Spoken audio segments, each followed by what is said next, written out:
نحمده ونصلي على رسوله الكريم أما بعد فقد قال الله تبارك وتعالى كما ورد في آخر سورة حج أعوذ بالله من الشيطان الرجيم بسم الله الرحمن الرحيم يا أيها الذين آمنوا اركعوا واسجدوا واعبدوا ربكم وافعلوا الخير لعلكم تفلحون فقال عز وجل كما ورد في سورة البقرة ليس البر أن تولوا وجوهكم قبل المشرق والمغرب ولكن البر من آمن بالله واليوم الآخر والملائكة والكتاب والنبيين وآتى المال على حبه ذوي القربى واليتامى والمساكين وابن السبيل والسائلين وفي الرقاب وأقام الصلاة وآتى الزكاة والموفون بعهدهم إذا عاهدوا والصابرين في البأساء والضراء وحين البأس أولئك الذين صدقوا وأولئك هم المتقون صدق الله العظيم وقال النبي صلى الله عليه وسلم خير الناس من ينفع الناس وقال صلى الله عليه وسلم الخلق عيال الله أو كما قال صلى الله عليه وسلم رب اشرح لي صدري ويسر لي أمري واحلل عقدة من لساني يفقهوا قولي اللهم ربنا ألهمنا رشدنا واعذنا من شرور أنفسنا اللهم أرنا الحق حقا وارزقنا اتباعه وأرنا الباطل باطلا وارزقنا اجتنابه آمین یا رب العالمین۔ دیکھیے، جہاں تک خدمت خلق کا تعلق ہے، اس کا ایک کانسیپٹ وہ ہے کہ جو آفاقی ہے، پوری دنیا میں پایا جاتا ہے، کسی مذہب کے ساتھ خاص نہیں ہے، کسی قوم کے ساتھ خاص نہیں ہے، کسی ملک کے ساتھ خاص نہیں ہے، کسی طبقے کے ساتھ خاص نہیں ہے۔ Human level, basic human morality, Hindu ہوں، سکھ ہوں، پارسی ہوں، عیسائی ہوں، مسلمان ہوں، سب کے سب، مشرق کے ہوں، مغرب کے ہوں، شمال کے ہوں، جنوب کے ہوں، سب کے نزدیک یہ متفق علیہ ہے خدمت خلق، کہ بھوکے کو کھانا کھلایا جائے، پیاسوں کے لیے پانی کا بندوبست کیا جائے، سبیلیں لگائی جائیں، کنویں کھودے جائیں، بیماروں کی دوا دارو کا اہتمام کیا جائے، ان کے علاج معالجے کا انتظام کیا جائے، ان کی عیادت کی جائے، ان کو بیک اپ کیا جائے، ان کی دلجوئی کی جائے، یتیموں کی سرپرستی کی جائے، ان کی تربیت کا، ان کی تعلیم کا بندوبست ہو، یتیم خانے کھولے جائیں تاکہ وہ بھی دوسرے اور جو بچے ہیں والدین کا سایہ جن کے سروں پر ہے، انہی کی طریقے سے وہ بھی ملک اور قوم کے اچھے شہری بننے کے قابل ہو جائیں۔ بیواؤں کے لیے کوئی ایسا امدادی کار ہو، پھر مسافروں کے لیے، کسی زمانے میں مسافر خانے ہوتے تھے، یہ دھرم شالائیں ہوتی تھیں ہندوؤں کے ہاں، یہ بڑے پن کے کام تھے، بڑے ثواب کے کام سمجھے جاتے تھے کہ مسافر وہاں آئے، ٹھہرے، دال روٹی بھی کھائے اور اس سے اس کے اوپر کوئی چارج نہ ہو، کہ اس سے پیسے نہ لیے جائیں، یہ کام بھی ہوتے تھے۔ یہ سارے کام وہ ہیں کہ جیسا کہ میں نے عرض کیا کہ یہ یونیورسل ہیں، گلوبل ہیں، ہر قوم میں، ہر مذہب میں ان کا تصور موجود ہے، کم و بیش، کسی کے ہاں اس پر زیادہ ایمفیسس ہے، کسی کے ہاں قدر کم ہوگا، لیکن یہ بیسک ہیومن مورلز اور بیسک ہیومن مورالٹی سے متعلق مسئلہ ہے۔ اسلام بھی اس میں پورے طور پر شریک ہے، بلکہ اسلام نے اس سلسلے میں جو تصورات دیے ہیں ان کے اندر ایک اضافی شان پیدا ہوتی ہے۔ میں نے ابھی آپ کو 2 حدیثیں سنائی ہیں۔ حضور نے فرمایا خیر الناس من ينفع الناس، لوگوں میں سے بہترین لوگ وہ ہیں جو لوگوں کو فائدہ پہنچائیں۔ یہ خدمت خلق کے لیے بہت ہی بنیادی یوں سمجھیے کہ ایک ایکسیم، خیر الناس من ينفع الناس۔ اسی طریقے سے دوسری حدیث میں نے آپ کو سنائی، بڑا پیارا انداز ہے، الخلق عیال اللہ، یہ تمام مخلوقات جو ہیں اللہ کے کنبے کے مانند ہیں۔ ظاہر بات ہے کہ اگر کسی کو اللہ سے محبت ہے تو اس کے کنبے سے بھی تو محبت ہوگی، یہ ایک فطری بات ہے۔ تو الخلق و عیال اللہ، تمام مخلوقات جو ہیں وہ اللہ کے کنبے کے مانند ہیں، تو ان کے ساتھ محبت کرنا، ان کے ساتھ خلوص، ان کی دلجوئی، ان کی خدمت کرنا، یہ گویا کہ اس کا ایک منطقی تقاضا ہے، لازمی تقاضا ہے۔ اور اس میں اس حد تک ہمیں احادیث کے اندر کیفیت ملتی ہے، ایسی تمثیلی انداز کے اندر، کہ شاید دنیا میں کہیں اور وہ تصور اس درجے کا موجود نہ ہو، کہ اللہ تعالیٰ فرماتے ہیں کہ قیامت کے دن وہ اپنے کسی بندے سے شکوہ کریں گے، اے میرے بندے، میں بھوکا تھا، میں نے تجھ سے کھانا مانگا، تو نے مجھے کھانا نہیں دیا۔ وہ بندہ کہے گا اللہ تو اس سے پاک ہے، اعلیٰ ہے، برتر ہے، کہ تجھے بھوک لگے، تجھے کھانے کی ضرورت ہو۔ اللہ فرمائے گا دیکھو میرے فلاں بندے نے تم سے، وہ بھوکا تھا، تم سے کھانا مانگا تھا، تم نے نہیں دیا، وہ میں ہی تو تھا، جب وہ میرے کنبے کا تھا، الخلق و عیال اللہ، تو گویا کہ میں ہی تھا۔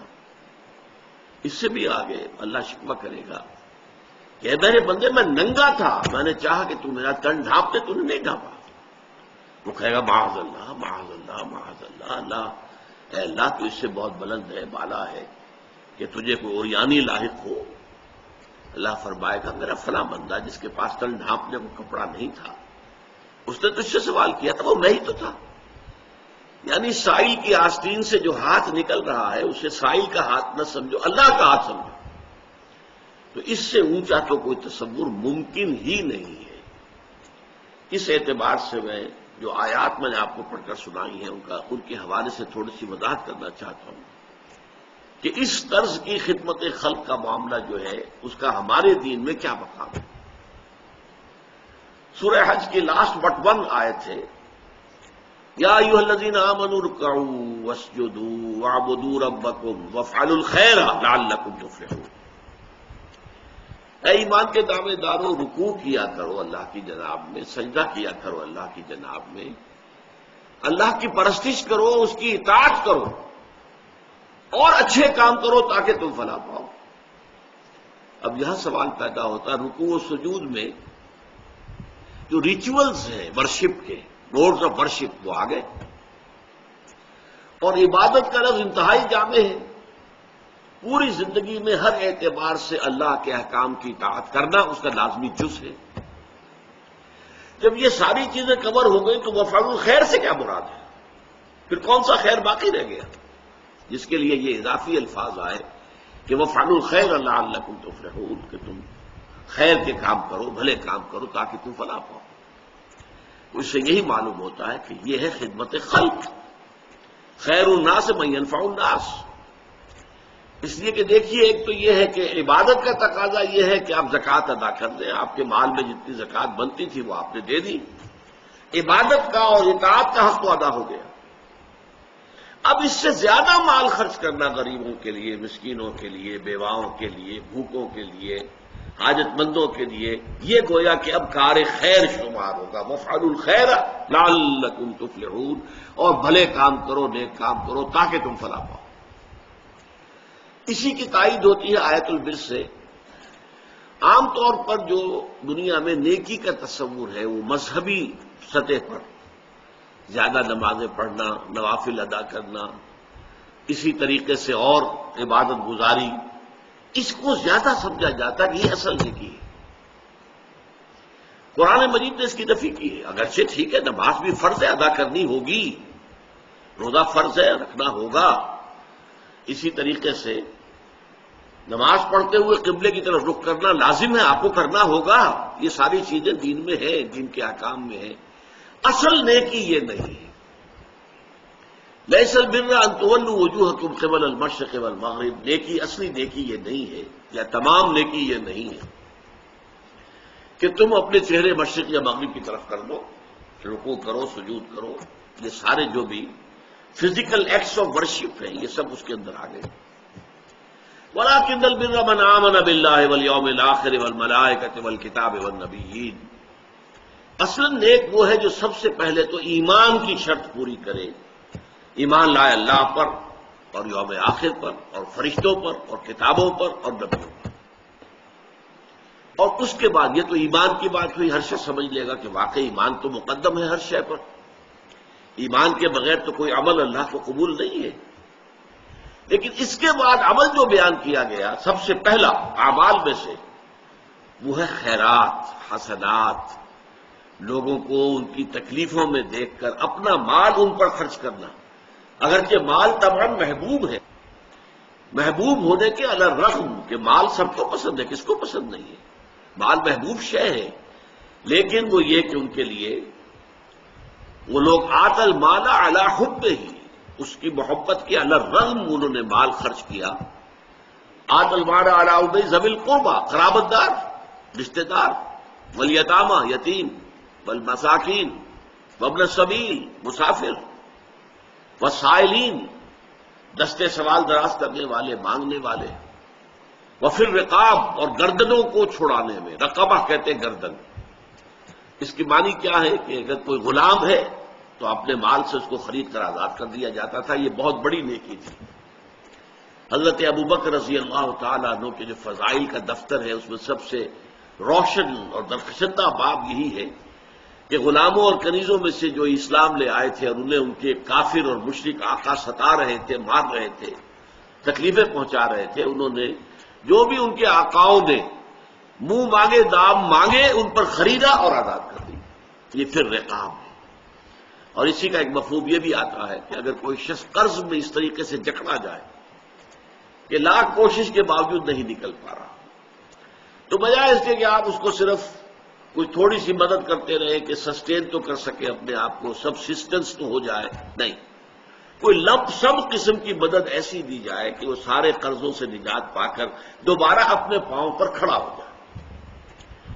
یہ جو کچھ برادریاں ہیں جیسے اسماعیلی لوگ ہیں، میمن لوگ ہیں، ان کے اندر یہ بات پائی جاتی ہے. ان کا اگر کوئی ساتھی، ان کا کوئی فرد جو ہے اس طریقے سے اگر گر جائے، جو کہ سب کاروباری لوگ ہیں، کوئی کاروباری آدمی کسی وقت اس طریقے سے گر جائے کہ وہ اس سے نکل نہ پا رہا ہو، تو پھر اسے لمپ سم بڑی امداد دے کر بجائے اس کے کہ اسے مستقل خیراتی بنا دیا جائے، خیرات کے اوپر گزارا کرتا رہے، اسے دوبارہ ایسی اتنی امداد دی جائے کہ وہ اپنے پاؤں پر کھڑا ہو کر اور وہ اس برادری کا، اس معاشرے کا ایک ریسپیکٹیبل باعزت جو ہے شہری اور فرد بن جائے. یہ غور کرنے کی بات ہے. اس کے بعد فرمایا وَأَقَامَ الصَّلَاةَ وَآتَى الزَّكَاةَ، اور قائم کی اس نے نماز اور ادا کی زکات. یہاں دو نقطے سمجھنے کے ہیں.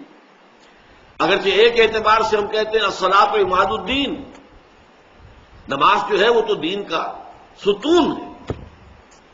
اور یہ بھی بات صحیح ہے، احادیث میں آئی ہے کہ قیامت میں جب انسانوں کا حساب ہوگا تو سب سے پہلے نماز کا حساب لیا جائے گا. روز محشر کے جان گداس بود اولی پرسش نماز بود، یہ بھی صحیح ہے. کہ اس کے باوجود یہاں نماز کا ذکر بعد میں لایا گیا. وآت المال علی حبہ ذوی القربى والیتامى والمساکین وابن السبیل والسائلین وفی الرقاب، یہ پہلے لایا گیا. گویا کہ عبادات پر مقدم ہے انسان کے اندر اس جذبے کا ہونا کہ وہ اپنے مال کو جو طبعاً مرغوب ہے، محبوب ہے، اس کو خرچ کرے غریبوں، محتاجوں، ضرورت مندوں کی ضرورتوں کو پورا کرنے کے لیے. یہ گویا کہ نماز سے مقدم ہے. جب بحث ہو رہی ہے نیکی کسے کہتے ہیں، تو نیکی کے اعتبار سے اگر ارکان دین کی بات ہوگی تو کلمہ شہادت کے فوراً بعد نماز، بنی الاسلام علی خمس، شہادت اللہ الہ الا اللہ وان محمد رسول اللہ واقام الصلاۃ وایتاء الزکوٰۃ وصوم رمضان وحج البیت. کلمہ شہادت کے فوراً بعد نماز. لیکن یہاں بحث یہ ہے، موضوع کیا ہے کہ نیکی کیا ہے، نیکی کسے کہتے ہیں، خیر کیا ہے، خیر الناس کون شمار ہوگا، لوگوں میں بہتر آدمی کون ہے. تو وہاں معلوم ہوا کہ ایمان کے فوراً بعد انسان کے اندر یہ صلاحیت کہ وہ اپنا مال خرچ کرے ضرورت مندوں کی ضرورت پورا کرنے کے لیے، محتاجوں کی احتیاج کو رفع کرنے کے لیے، یتیموں کے لیے، مساکین کے لیے. مسافر بھی پرانے زمانے میں چونکہ ہوتا تھا اور آج بھی ہو جاتا ہے، بسا اوقات کوئی مسافر جو ہے وہ اس ایسی کیفیت سے دوچار ہو جاتا ہے. فرض کیجئے جو پونجی اس کے پاس سے چوری ہو گئی، اب وہ کھڑا ہے، اس کے پاؤں تلے زمین نہیں ہے، کیا کرے. اجنبی جگہ پر ہے، تو ایسے حالات میں مسافروں کی مدد بھی یقیناً بہت بڑی نیکی کا، اگرچہ ہمارے ہاں آج کل مختلف لوگوں نے اس کو دھندا بنا لیا ہے، ایک پروفیشن جو ہے بیگری کا، اس نے اپنے جو ہے مختلف ہتھ کنڈے جو استعمال کیا، اس کی وجہ سے آدمی شک میں پڑ جاتا ہے کہ پتہ نہیں یہ جینوئن کیس ہے یا نہیں ہے، اور یہ جو شک ہے یہ خود اپنی جگہ پر جینوئن ہے، لیکن یہ ہے کہ بہرحال اس امکان کو آپ رفع نہیں کر سکتے کہ ہو سکتا ہے کہ کوئی شخص واقعہ جینوئنلی ضرورت کے اندر پڑ گیا ہو کہ اس کے اوپر ایسی آفت آ گئی کہ اس کی جیب کٹ گئی، اس کی ساری پونجی جو ہے وہ جاتی رہی، تو اب وہ تو کھڑا ہوا ہے، معلق ہے ہوا کے اندر، اس کے پاؤں تلے زمین نہیں۔ اب یہ کام جو ہے یہ پہلے ہے، نماز بعد میں ہے، وَأَقَامَ الصَّلَاةَ وَآتَى الزَّكَاةَ۔ اور دوسرا نقطہ یہ ہے کہ یہ زکوٰۃ سے اضافی شے ہے، اس لیے کہ زکوٰۃ کا ذکر تو علیحدہ ہو رہا ہے، وَآتَى الزَّكَاةَ، زکوٰۃ تو علیحدہ بیان ہو رہی ہے، وہ میں نے جیسا کہ پہلے عرض کیا تھا کہ عبادت کے اندر زکوٰۃ تو آ گئی، وہ جو کہا گیا وفعلوا الخیر، تو اب معلوم ہوا وہ اس کے علاوہ کوئی اضافی شے ہے، وہی بات یہاں آ رہی ہے کہ اقام الصلاۃ وآتى الزکاۃ سے پہلے جو ذکر ہو رہا ہے کہ مال کا خرچ کرنا، وآتى المال على حبه ذوي القربى واليتامى والمساکین وابن السبیل والسائلین وفی الرقاب، یہ گویا کہ زکوٰۃ کے علاوہ ہے۔ یہ نقطہ بہت کم لوگ جو مذہبی مزاج کے لوگ ہیں ان کے ذہنوں میں یہ نقطہ واضح نہیں ہے، حالانکہ حضور کی ایک کلیئر حدیث ہے، ان فی المال لحقا سوى الزکاۃ، مال میں تمہارے جو حق ہے اللہ کا وہ زکوٰۃ کے علاوہ بھی ہے، یہ نہ سمجھو زکوٰۃ دے دی تو سارا حق ادا ہو گیا، نہیں، ان فی المال لحقا سوى الزکاۃ۔ اور پھر آپ نے یہی آیت پڑھی لیس البر ان تولوا وجوہکم قبل المشرق والمغرب ولكن البر من آمن بالله واليوم الآخر والملائكة والكتاب والنبيين وآتى المال على حبه ذوي القربى واليتامى والمساكين وابن السبيل والسائلين وفي الرقاب وأقام الصلاة وآتى الزكاة۔ تو یہ چیزیں جیسا کہ میں نے عرض کیا اگرچہ اپنی جگہ یونیورسل ہیں، ہر مذہب میں موجود ہیں، ہر قوم میں موجود ہیں، بلکہ ایک افسوسناک حقیقت یہ ہے کہ آج ہم اگر دیکھیں تو مسلمانوں میں یہ کام کم ہے، ہندوؤں میں ہم سے یہ کام کہیں زیادہ تھا۔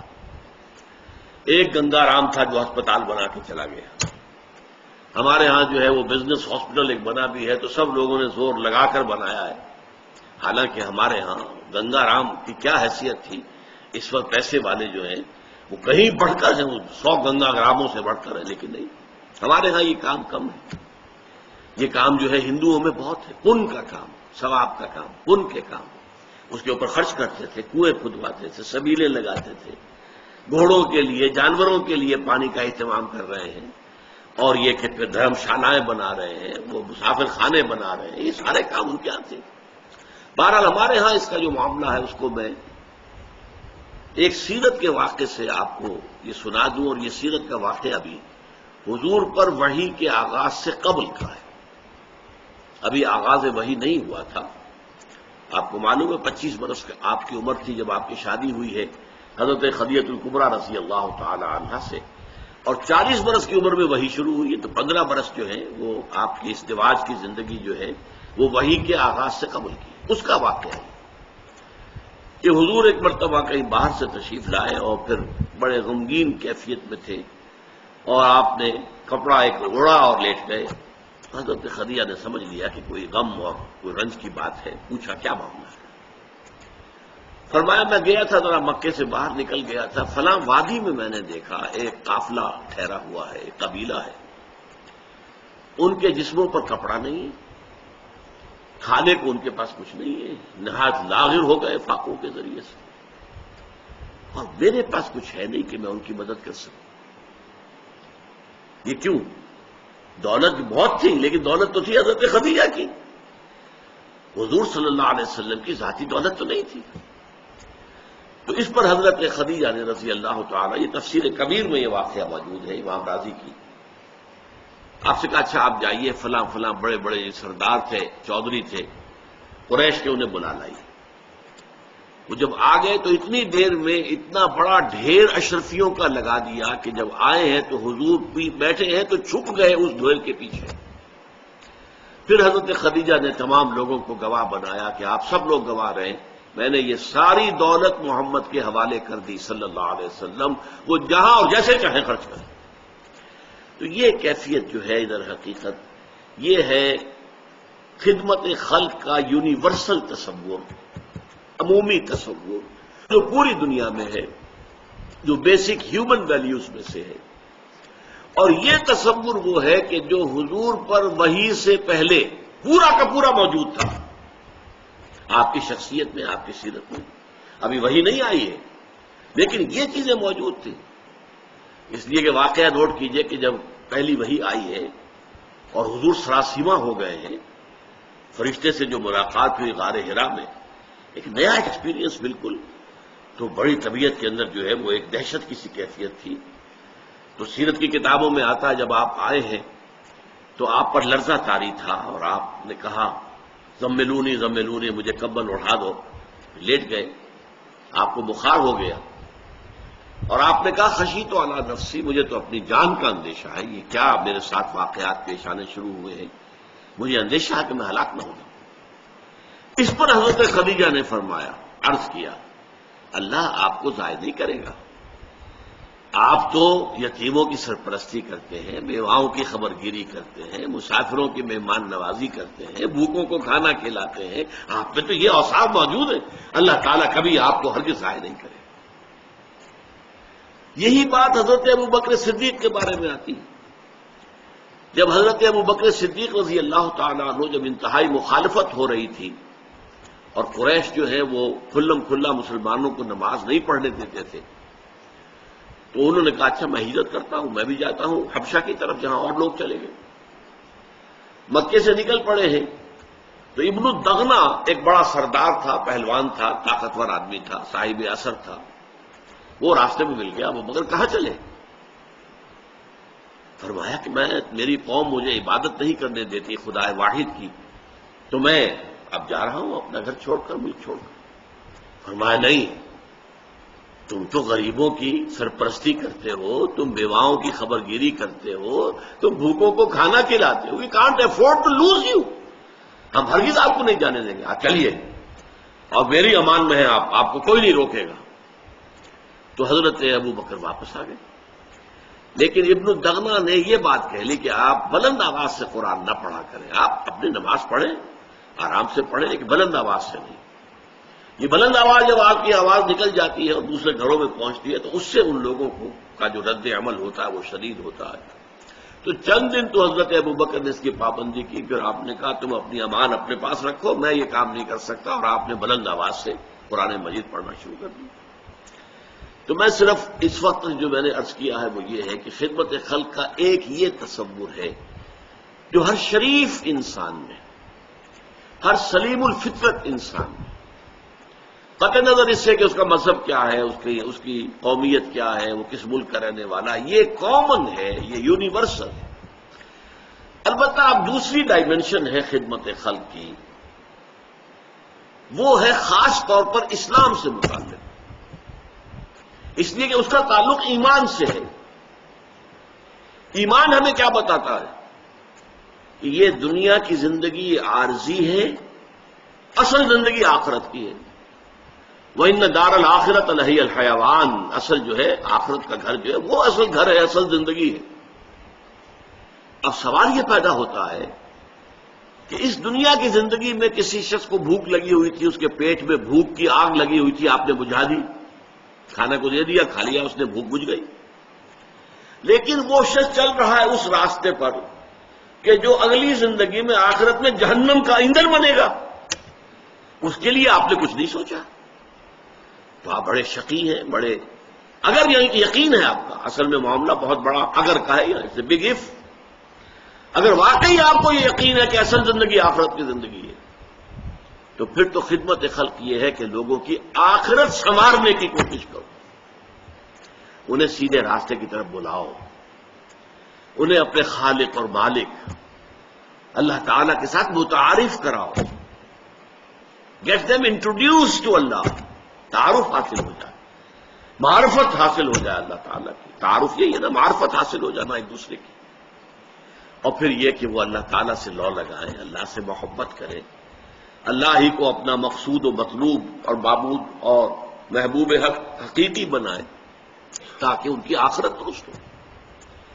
اگر یہ ہم نہیں کر رہے، اور ظاہر بات ہے کہ بھوکے کو کھانا کھلا دیا تو نیکی کا کام تو ہے، لیکن وہ چل رہا ہے اس راستے پر کہ جو اسے جہنم میں لے کر جا رہا ہے، اس راستے سے بچا کر اور جنت کے راستے پر لوگوں کو ڈالنا، جہاں ابدی راحت ہوگی، جہاں ہمیشہ ہمیشہ کے لیے روح و ریحان و جنت نعیم، اس راستے پر لے آنا، یہ سب سے بڑی خدمت خلق ہے۔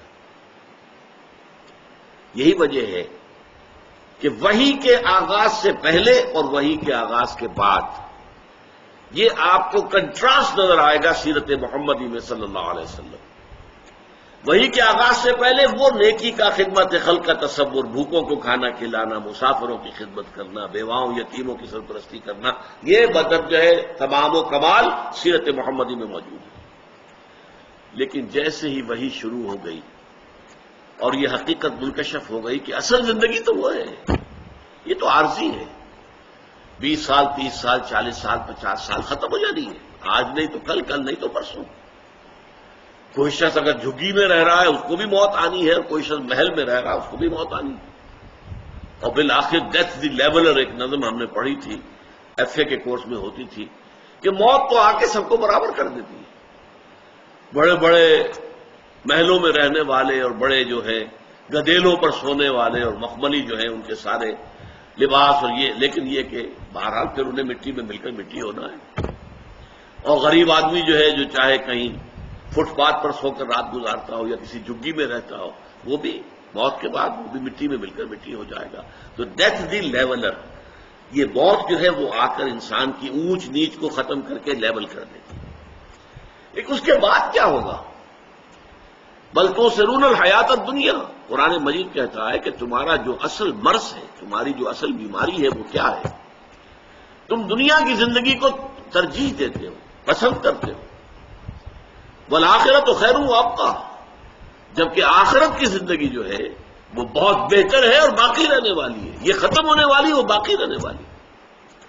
تو ظاہر بات ہے کہ فائنائٹ اور انفائنائٹ کے درمیان کوئی ریشیو پروپورشن ممکن ہی نہیں، وہ انفائنائٹ ہے۔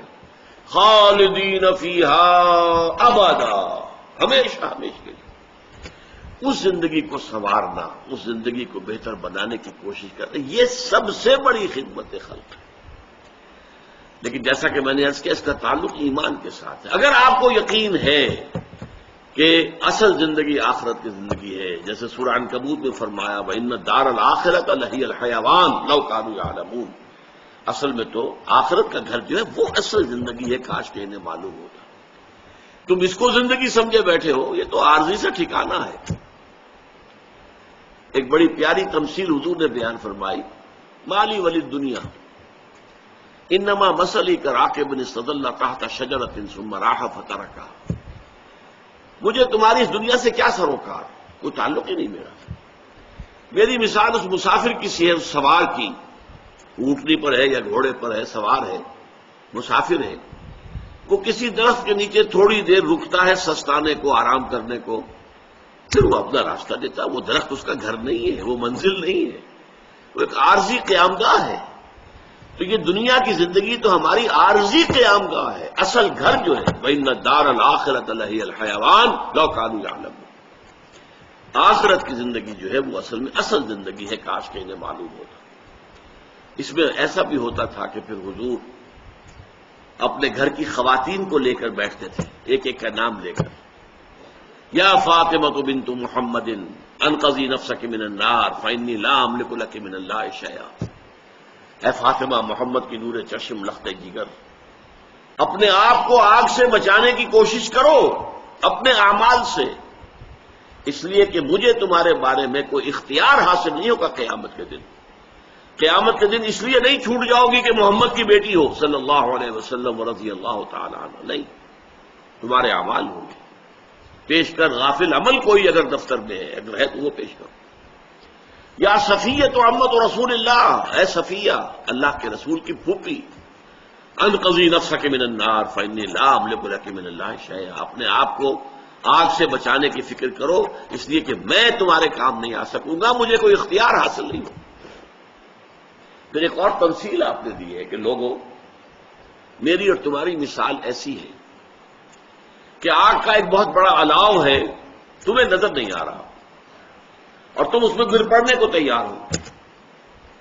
یوں سمجھیے کہ اگر فرض کیجئے کہ آپ کہیں کسی راستے میں بیٹھے ہوئے ہیں اور آپ نے دیکھا کہ ایک اندھا بیچارہ سڑک پر چلا جا رہا ہے اور اسے معلوم نہیں کہ آگے سڑک کھودی ہوئی ہے، کوئی ٹیلی فون والوں نے یا کوئی گیس والوں نے یا بجلی والوں نے سڑک کھودی ہوئی ہے، تو اندیشہ ہے کہ وہ اس گڑھے میں گر جائے گا۔ آپ چیخ کر کہتے ہیں اسے بچو بھائی، دیکھو کہاں بڑھے چلے جا رہے ہو، آگے گڑھا ہے۔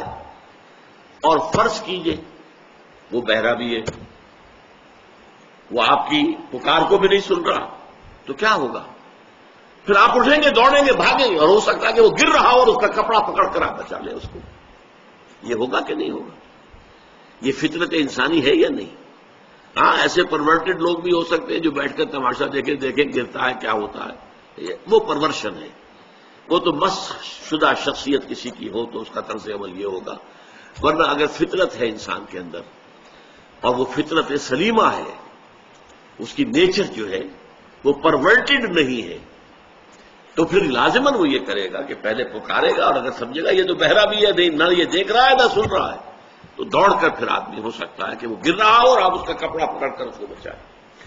یہ مثال دی ہے حضور نے کہ میری اور تمہاری مثال ایسی ہے کہ آگ کا ایک الاؤ ہے، وہ تمہیں نظر نہیں آ رہا، تم اسے میں گر پڑنا چاہتے ہو، میں تمہارے کپڑے پکڑ پکڑ کر گھسیٹ رہا ہوں، بچا رہا ہوں۔ قوا انفسکم واہلیکم نارا، اے نبی بچائیے اپنے اہل و عیال کو بھی اور اپنے رشتہ داروں کو بھی، بچاؤ اپنے آپ کو اللہ کی آگ سے۔ اسی طریقے سے انذر عشیرتک الاقربین، اپنے قریبی رشتہ داروں کو خبردار کیجیے۔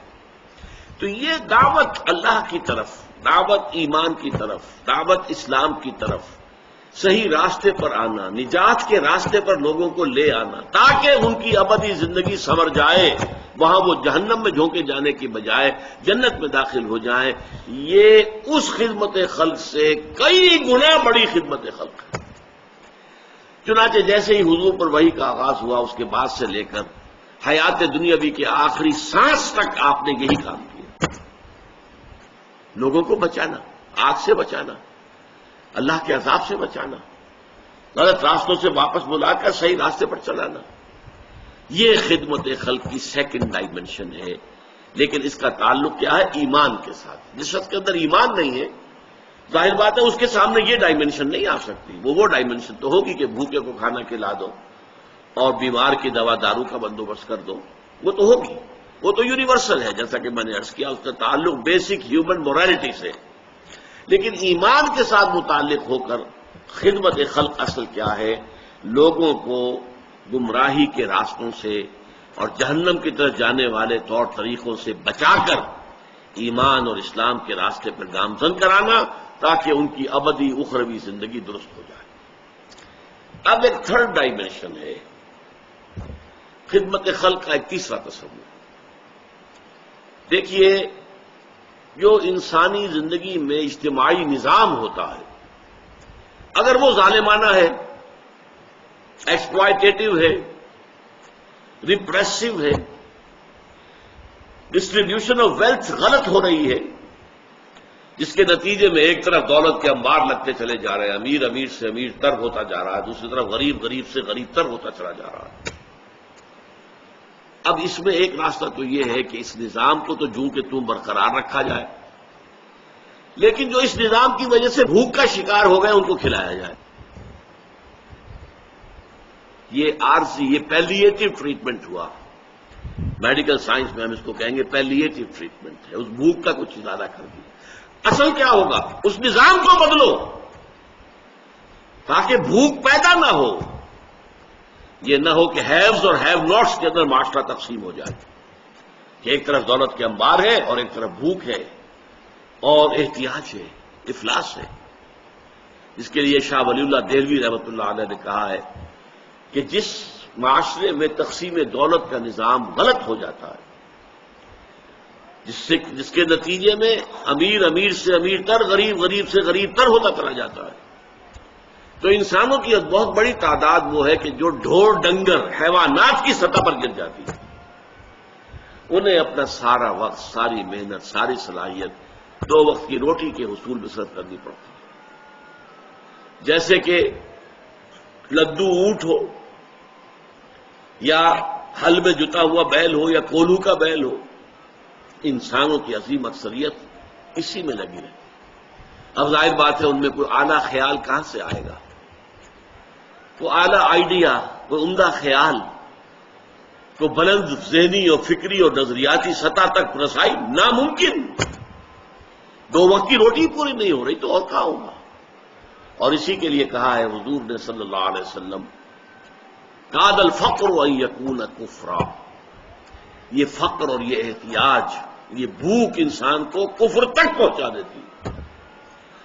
جب وہ حیوان بن کر رہ گیا، ڈھور ڈنگر بن کر رہ گیا، کولو کا بیل بن کر رہ گیا، لدو اونٹ بن کر رہ گیا، تو وہ گویا کہ وہ اسلام اور ایمان اور احسان، اللہ سے لو لگانا، اللہ سے محبت کرنا، اللہ سے مناجات کرنا، اللہ تعالیٰ کے ساتھ گفتگو کرنا، یہ کہاں سے آئے گا اس کے پاس؟ سوال ہی نہیں۔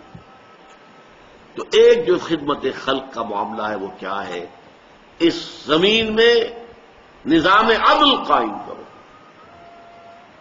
اس کی مثال میں آپ کو دوں کہ ایک چکی میں جب آپ آٹا پیستے ہیں تو وہ چاروں طرف آٹے کا ڈھیر بنتا چلا جاتا ہے، ادھر سے ادھر تک، چاروں طرف چکی جو ہے اس کے 2 پارٹوں کے درمیان سے آٹا نکل کر، فرض کیجئے کوئی چکی ایسی ہے جو پھر تو رہی ہے، چل رہی ہے، لیکن وہ آٹا ایک طرف پھینکتی ہے، دوسری طرف پھینکتی نہیں۔ یہ مثال ہے اس معاشرے کی جس میں تقسیم دولت کا نظام غلط ہو گیا۔ اللہ تعالیٰ نے وسائل پیدا کیے ہیں، یہ وسائل چل رہے ہیں، پروڈکشن ہو رہی ہے، لیکن نتیجہ کیا نکل رہا؟ نظام اتنا غلط ہے کہ وہ ایک طبقے کو فائدہ پہنچا رہا ہے اور دوسرے طبقے کو محروم رکھ رہا ہے، محرومین۔ اس حالت میں ایک راستہ تو یہ ہو سکتا ہے، جیسا کہ میں نے عرض کیا، کہ جن کو بہت کچھ دے دیا گیا ہے، آٹا زیادہ مل گیا ہے، وہ حاتم طائی کی قبر پر لات مارے، تھوڑا سا آٹا ان کو بھوکوں کو بھی دے دیں۔ یہ ہے چیریٹی، یہ ہے وہ تصور پہلا کہ آپ کے پاس ہے، آپ کھانا کھلا دیں، کسی کو بھوکے کو کھلا دیں، کسی کے لیے کوئی اس کی ضرورت پوری کر دیں۔ لیکن اس سے بڑا کام کیا ہوگا کہ اس نظام کو درست کرو، اس چکی کو صحیح کرو کہ یہ ہر طرف آٹا جو ہے ایونلی، برابر انداز کے اندر اعتدال کے ساتھ پھینکے، تمام طبقات تک اس کی برکات پہنچ جائیں۔ وہ نظام قائم کرو کہ جس نظام میں کفالت کی ذمہ داری حکومت پر آ جاتی ہے۔ دیکھیے، ایک پرسنل چیریٹی ہے کہ آپ کسی کو خیرات دے رہے ہیں، اس میں یقیناً خیرات لینے والی کی جو خودی ہے وہ مجروح ہوتی ہے، اس کے احساسات مجروح ہوتے ہیں کہ میں مانگ رہا ہوں، میں کھا رہا ہوں، میں اس سے لے رہا ہوں۔ حدیث میں بھی آیا ہے، الید العلیٰ خیر من الید السفلیٰ، دینے والا ہاتھ اوپر ہوتا ہے، لینے والا ہاتھ نیچے ہوتا ہے، اوپر والا ہاتھ نیچے والے سے بہتر ہے۔ لیکن اگر یہ نظام حکومت کی سطح پر ہو، یہ حکومت کی ذمہ داری ہو، پھر وہ پرسنل چیریٹی کا معاملہ ختم ہو جائے گا۔ وہ تو حکومت کفالت کرنے کی ذمہ داری لے۔ آج مغربی ممالک میں سے بہت سو میں ویلفیئر کا نظام ہے، سوشل سیکیورٹی کا نظام ہے، ان امپلائمنٹ الاؤنسز کا نظام ہے، تاکہ کوئی شخص جو ہے کسی کے سامنے جا کے ہاتھ نہ پھیلائے، حکومت دے گی اسے۔ ایک شہری کے اعتبار سے اس کا حق ہے کہ حکومت اسے دے، کم سے کم اس کی بنیادی ضروریات جو ہے وہ پوری ہو رہی ہے۔ یہ اگر نظام ہم قائم نہیں کرتے، اسلام نے وہ نظام دیا ہے، نظام خلافت، کہ ہر انسان کی بنیادی ضروریات کی کفالت حکومت کے ذمہ ہے۔ یہی وجہ ہے، دیکھیے آپ نے پڑھا ہوگا، سنا ہوگا کہ خلافت راشدہ میں، خصوصاً حضرت عمر کے دور خلافت میں، لوگ زکوٰۃ لے کر پھرتے تھے، کوئی لینے والا نہیں ہوتا تھا۔ تو کیوں؟ پہلی بات تو یہ کہ زکوٰۃ تو حکومت کو دی جاتی ہے، لیکن یہ کہ اسلام میں یہ ہے قانون میں کہ جو اموال ظاہرہ ہیں ان کی زکوٰۃ تو حکومت کو دینی پڑے گی، حکومت لے گی حساب سے۔ تمہاری دکان میں 10 لاکھ کا مال پڑا ہے، 2.5% دے دو۔ تمہارے کارخانے میں خام مال اتنا ہے، فنش پروڈکٹ اتنا ہے، 2.5% دے دو. یہ ہے حکومت کا نظام. لیکن ایک اموال باطنہ ہوتے ہیں، گھروں میں کسی نے کچھ روپے رکھے ہوئے، کوئی اپنے وقت کے لیے، کوئی آڑے وقت کے لیے. یہ پرانے زمانے میں ہوتا ہے کہ تکیے کے اندر سیلی ہیں کہ وہ وہاں پر رکھے گئے ہیں، محفوظ رہیں گے، کسی چور کو خیال نہیں ہوگا کہ تکیے کے اندر بھی پیسے ہو سکتے ہیں. تو ان چیزوں کو کہہ دیا گیا کہ ان کی زکوٰۃ آپ خود دے سکتے ہیں چاہے تو، اور یہ بھی کہ حکومت کو دینا چاہے تو حکومت کو دے دیں. اس کے لیے جا کر تلاشی نہیں لے گی حکومت، گھروں کو جا کر جو ہے ٹٹولے گی نہیں کہ گھروں میں صندوق کے اندر کیا رکھا ہوا، زیور کتنا. نہیں، یہ اموال باطنہ کہلاتے ہیں. اموال باطنہ کی زکوٰۃ وہ فرد خود دینے کا جو ہے وہ اس کو اختیار حاصل ہے، چاہے وہ حکومت کو دے دے. لو بھائی یہ بھی لے لو. اموال ظاہرہ کی زکوٰۃ تم نے لے لی ہے، باطنہ کی بھی حاضر ہے. اور یہ بھی ہو سکتا ہے کہ وہ آپ خود دیں. اچھا، خود دینے میں ایک لذت تو ہے نا. وہ جو حضور کی حدیث ابھی میں نے سنائی، الید العلیٰ خیر من الید السفلیٰ، دینے والا ہاتھ جو اوپر ہوتا ہے وہ نیچے والے ہاتھ سے بہتر ہے. تو ایک لذت تو ہے نا کہ آپ دے رہے ہیں، کوئی لے رہا ہے، آپ ڈونر ہیں، کوئی ریسیپینٹ ہے. لیکن حضرت عمر کے زمانے میں وہ کفالت عامہ کا نظام ریاست کے تحت جب قائم ہو چکا تھا، ہر شہری کی بنیادی ضروریات کی کفالت ریاست کے ذمے ہے، تو اب کوئی زکوٰۃ کاہے کو لے؟ لہذا آپ کو یہ واقعہ ملتا ہے کہ لوگ اپنی زکوٰۃ لے کر پھرتے تھے، ان کا قبول کرنے والا کوئی نہیں تھا. Why should they accept? ہماری ذمہ داری تو حکومت پر ہے. اب ظاہر بات ہے کہ یہ جو نظام کو برپا کرنا ہے اور exploitative, repressive, unjust system of life, politico socio economic system of life, اس کو بدلنا آسان کام نہیں ہے. ظاہر بات ہے کہ ہر نظام کے ساتھ ویسٹڈ انٹرسٹ ہوتے ہیں. اب جاگیرداری نظام ہے، جاگیردار ہے، آپ کہیں جاگیرداری نظام ہم ختم کر دیں گے تو جاگیردار ختم کرنے دے گا آپ کو؟ They are bound to defend their system, اس لیے کہ اس کے ساتھ ان کے مراعات ہیں، ان کے فوائد ہیں، ان کے مفادات ہیں. بادشاہی نظام آپ سعودی عرب میں ختم کرنے کی کوشش کریں تو سعودی آپ کو ختم کرنے دیں گے؟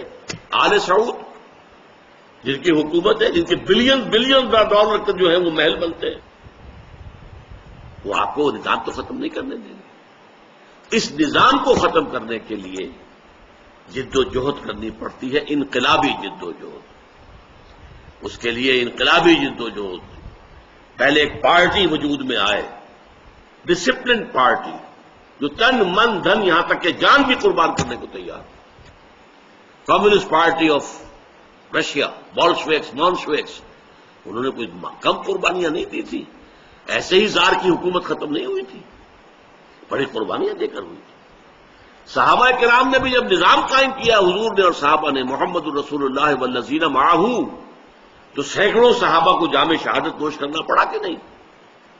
خود حضور زخمی ہوئے یا نہیں ہوئے؟ آپ کے دندان مبارک شہید ہوئے کہ نہیں ہوئے؟ آپ کے خون جو ہے اس سے احد کی مٹی اور طائف کی مٹی وہ سیراب ہوئی یا نہیں؟ تو یہ انقلابی جد و جہد، یہ پھر اسلام کی روح سے سب سے بڑی نیکی. چینج سسٹم، نظام کو بدلو، عادلانہ، منصفانہ، based on justice and fair play, جس میں ڈسٹریبیوشن آف ویلتھ جو ہے وہ اکویٹیبل ہو، جس میں ہر فرد کی بنیادی ضروریات انڈر رائٹ کرے ریاست. اس نظام کو قائم کرنے کی جد و جہد کرو. یہ پھر نیکی کا سب سے اونچا تصور ہے، جس کو کہا گیا ایک حدیث کے اندر، ضربۃ السلام منہ الجہاد فی سبیل اللہ. اسلام کو حضور نے ایک درخت سے تعبیر کیا، تشبیہ دی، جیسے درخت کی جڑ ہوتی ہے. تو اسلام کی جڑ کیا ہے؟ کلمہ شہادت، لا الہ الا اللہ محمد رسول اللہ. پھر درخت کا ایک تنا ہوتا ہے. تنا کیا ہے اسلام کا؟ اقام الصلاۃ و ایتاء الزکوٰۃ، زکوٰۃ کی ادائیگی اور نماز کا قائم کرنا. پھر درخت میں اوپر برگ و بار آتے ہیں، پتے ہیں، شاخیں ہیں، پھل لگ رہے ہیں، یہ اس کی چوٹی ہے. تو ضربۃ السلام منہ، اسلام کی چوٹی جو ہے وہ الجہاد فی سبیل اللہ، اللہ کا جہاد، اللہ کی راہ میں جہاد کرنا.